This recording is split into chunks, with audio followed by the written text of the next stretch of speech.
Yo, listen, listen. I got roped back into doing this again. It was Tyler. It's Tyler's fault. If you're like looking at this, you see the thumbnail and you're like, I thought this dude was done. You know, I'm probably never going to be really done. And the fact that, like, if I get a little time like this, you know, I might put something out and we'll see what happens. Or something that sparked my interest. You know, so this is going to be just another rambling on as if anyone cares. And I don't think many people do. There are so many fantastic YouTube channels out there, and you carry on with them. But this is also something to do with Buttonlocks, isn't it? Because what do we got here? Pyrites, Buttonlock, new QSP Swordfish Buttonlock. The reason why I'm doing this, this is, again, I told you Tyler. Tyler, my dude, roped me into doing it. And by that, I mean, he said, you should do that. And I go, yep. I find this stuff so interesting that these companies keep doing little tweaks to the button lock. I was an absolute hater of those first ones. I couldn't stand it. It drove me nuts that all the reviewers talk about how snappy everything is and clean detent and da-da-da. Those first batch of Civivis were trash. I will say that out loud. The designs were really cool. The Conspirator was beautiful in its design. It had a trash detent. It was soft. If that was a liner lock, everybody would have thrown that thing out the window. But we kind of let it slide, you know. And so, like, I maybe that lost me some I don't know, street cred within the knife community. But I hated on that. The whole series, the whole first ones, I just like, oh man, I think the Altus was the one, right? That's the smaller one that's from Civivi, and that was like okay. I know I did a longer video about that. I think I took that apart and we figured out why that one was okay without going back and watching it. But there's been, you know, button locks are huge, right? And CJRB came out with theirs and they did some different stuff. And that made it better too. It was definitely a step above the original Civivis. I have not felt any of the new Civivis, so you tell me if they're better. But the Pyrite is pretty good. I was able to stretch the spring just a little bit, get a little more work out of this one, and I enjoy that now. But this Swordfish from QSP put these guys to shame. This might as well be a liner lock from the way it feels. You might call it a sort of a soft liner lock, but it is the best button lock I've ever felt for the detent anyways. Now, Tyler's the one to put me up this. I already said that, right? He said, you should go do it once I took this all apart. This is his knife. Technically, this is a combination of his knives or whatever. I had this blade over here, and that was my knife. And then he sent me this, had the steel scales with the Warncliffe blade. And I just wanted to do a little swap around. And that was pretty interesting too. I'm not going to go too far into it, but it was a little bizarre because when I originally just swapped just the blades, I had a bunch of lock rock on this. It just wouldn't line up right. Nothing I did. So I actually had to switch the button and the stop pin. So that had to maintain, you know, it went with the blade. This is the original button stop pin over here that went with the blade, and then everything was fine. And honestly, this one has extremely good detent. It's very snappy, very clean feeling. It's really good, and I couldn't tell you exactly why, but this one still it's fine. I'm okay with it. It's kind of soft, but it's got a good enough retention to it, right? Like, that's pretty good. It's not, you know, liner lock good, but as far as button locks goes, before I was introduced to this was it right here for me. But this has so many other things winning to it. Now that I have this Warncliffe on there, and this is my favorite color, blue. It's kind of like steel blue, smoky blue, whatever you want to call it, gray blue. With that Warncliffe blade on it, I just think it looks so lean and it carries so nice in your pocket. Like, I freaking love this knife. So, why do I have this knife?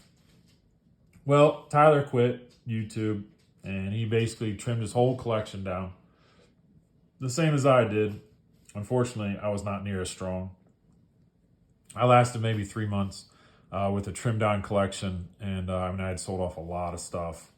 I was down to like 10 knives, and I just slowly, I'm back up to like, not a ton, but probably like 30 or so. But I also have this little bit of a crutch because I have a box of knives for my son set aside. He's 7 now, and I think when he turns 9, we were gonna maybe think about it coming up, and that might change, but his birthday is next month, so I don't know if he's quite ready for it. But when he turns 9, I'm gonna give him this big box of knives. So I've sort of went back in and kind of dipped and grabbed some ones out that I thought like, oh, I don't need that one no more. And then I'm like, I'll trade this one and this one. It's that kind of kept my, scratched the itch for me, right? It kind of kept that addictive side of this hobby down a little bit for me buying more knives. But I reached out to Tyler. I said, Tyler, which we talk almost every day. And I was like, I'm going to send you like, some of my knives so you can also kind of just get the idea of like, oh, I got some new knives messed around with. So I sent him like 6, and he kept them for like 7 months, which is cool. I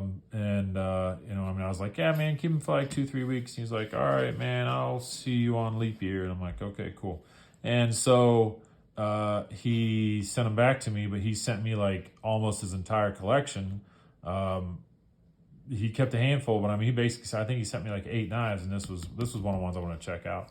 Cool part about this is we did a bit of a fun thing, although I did not follow through because I was not ready at the time. But he said, why don't you, this was when this first got released, he said, why don't you pick my next knife, my next sub $100 knife.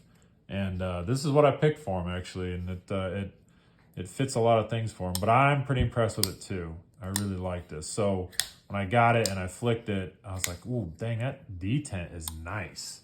And I took it all apart last night and was sending him pictures of it. I asked him if I could take it apart, but that, you hear that? Like, good, that is good retention for a button lock.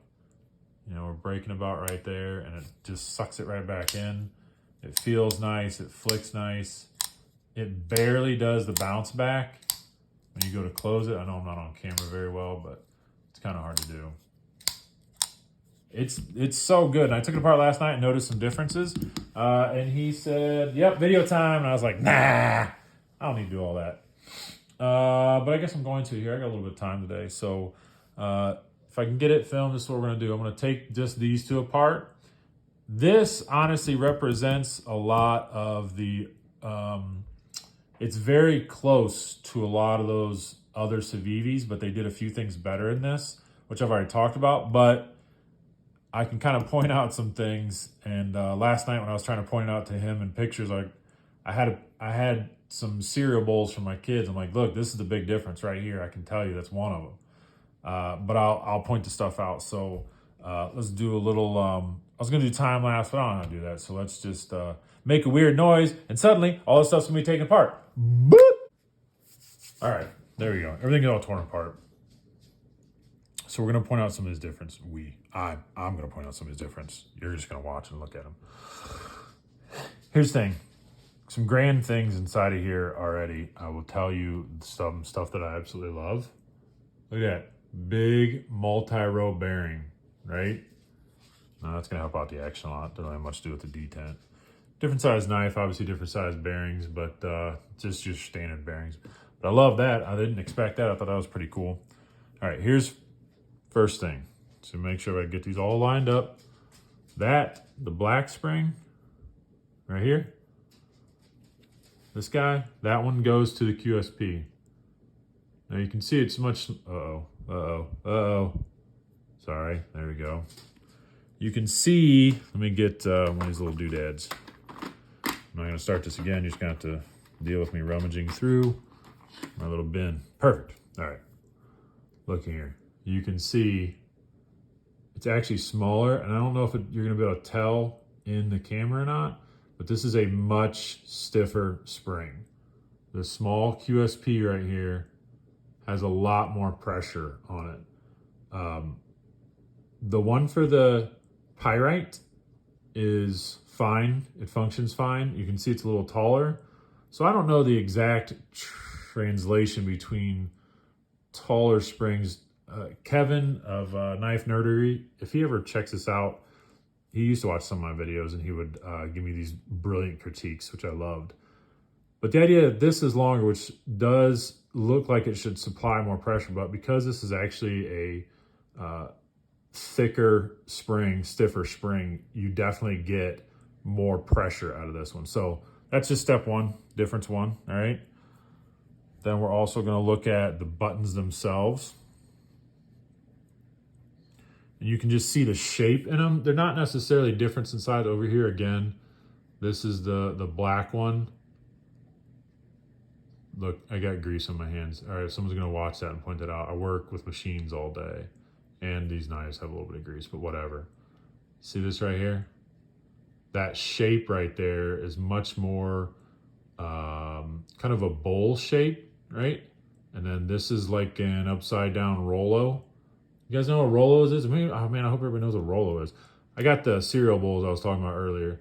I'll show you so you can get an idea of something blown up, but you can probably tell. Just this little kind of cup shape versus the like straight edge and then across. Bit of a difference. Button size is a little bit different as well. But now, what I also consider, ooh, I had to set up right for pictures for him last night. It looked pretty good. So if I can do it again. Zoom in. Oh, perfect. All right, so what I'm looking at is right here. This is where that piston, the button, sits inside of this little area right here. And so if it picks up, you can see that this, obviously now the size of the blade makes a big difference as far as how much room they have to actually make the cutout, right? So this is shallow, but they didn't have much of an area between here and here, right? So over here they have a little bit more, but a great difference between these two, if I can get that right. Yeah, there you go. Okay. You see here how this is much more of a cup shape to it. This, where it fits that more rounded button into it, versus this, which just has kind of straight side walls.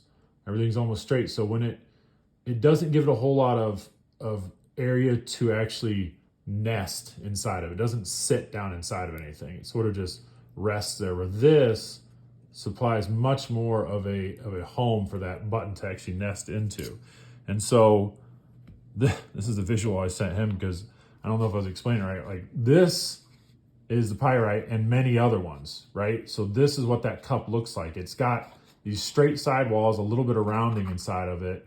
And then depending on how deep they go, that affects the actual pressure of the detent, right? If we're gonna assume that all of this is the exact same, but because if they go deeper, obviously it allows the spring to stretch out farther. There's not as much compression. And depending on what you have to do here is how far you have to move the blade, right? If this was only this deep, you'd only have to move the blade to pop it up and over, and it'd be a lot quicker, right? So this is kind of the standard. This is what I've seen on a lot of them, where it's shaped like this, where over here we have this form where it's nice and rounded the whole way. And so that I call it piston, whatever. It looks like a piston to me, car piston. Button sits down inside of there, sits down inside of the blade, and it nestles in a lot more. So it actually, we have to give it a little more energy in order to rotate the blade up and out of that piston. So here, we don't have to give it near as much energy, again, depending on how deep they go. But really what we're doing, when they make it deeper, the travel just becomes longer for the blade to rotate out as it pops that piston down. It just becomes a longer travel. It doesn't actually make it any stiffer or any greater. To me, it made it a longer, mushy travel. But that's because all we're doing is actually riding up the side of this wall. I hope that all makes sense, right? This is this, and the piston sits inside of there like that. Right? So then as the blade opens, the motion that we're doing is rolling it around like that. And so it's not much to pop up and out of there. Where this, hopefully this shows up all right. This yeah, you can actually see how much more that nestles into, that actually kind of nestles into the blade. I don't know. It's all just these little different takes on everything. And I find it extremely interesting that they look at, you know, one, I don't want to say problem because a lot of people loved all those first Civivis, but they took an idea, which is, I mean, truly what what inventing and engineering is all about. We take an idea and then just improve on it. And so that's what I really think. I had QSP or CJRB. When they redid this, they did a few different things within the blade and within that structure, and I enjoyed that more. And then now QSP really kind of took another idea as well. Now, granted, look, it's not like I've ripped apart every single button lock. A lot of the ones I have done were sort of in this vein, but they did a few things that are a little bit nicer here. I just don't remember any of them having that bit of a area cut in the blade so that it nests in the blade like that. So I think that's pretty cool.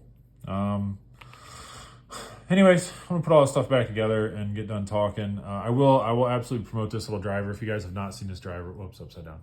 If you have not seen this driver from Wera, there's the number for it right on it. This driver is fantastic. It's small, but you don't need much. You know, I have these from Weehaw, which are cool, but you know, if you mess up this tip, then this whole thing's done. I love being able to have, it's got really good magnetic retention on it and everything. So anyways, check out that driver. It's very cheap. I think it's only like 12 bucks. And then, you know, get yourself, the Weehaw bits are still really cool to have a bunch of. I need more. I don't know. That's it, right? More rambling on as if no one cares. So it's getting real close to Halloween. It's getting real close to Halloween. So I hope you guys all have a fun time. That should do it. Oh, I was going to show my dog. We got a dog. He's a little corgi. His name is Tater Tot, and I named him Tater Tot. I told my kids you can either pick between corn dog or Tater Tot. And they want Tater Tot. Well, anyways, he's not going to come out here now. All right, everybody. Later.